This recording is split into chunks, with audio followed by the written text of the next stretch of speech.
কিন্তু আজকাল অনেকে আছেন, একটু সামান্য শরীরটা ব্যথা, ভালো লাগে না, একটু কোমর ব্যথা মনে হয়েছে, একটু গায়ে জ্বর জ্বর মনে হচ্ছে, আর চেয়ারটা টান দিয়ে বসে উনি নামাজ শুরু করে দিয়েছে। আছে না নাই? এরকম সাহেব মার্কা নামাজ পড়লে সে নামাজ আল্লাহর কাছে কবুল হবে না। অবশ্যই আপনাকে দাঁড়িয়ে রুকু করে সিজদা করে নামাজ পড়তে হবে।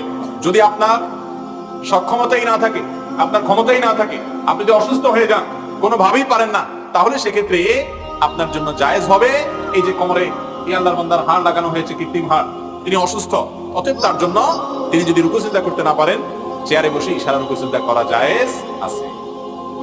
এরপরে প্রশ্ন, আমাদের এলাকায় মুমূর্ষু অবস্থায় বা কঠিন বিপদের সময় হাফেজ ডেকে এনে সূরা আনআম 21 বার বা 41 বার খতম করানো হয়, এটা কতটুকু সহিহ? সহিহ হাদিসের আলোকে জানাবেন। কোন ব্যক্তি যদি অসুস্থ থাকে, মুমূর্ষু অসুস্থ, তো এই ব্যক্তির জন্য কোরআনে কারীমের যদি সূরা তেলাওয়াত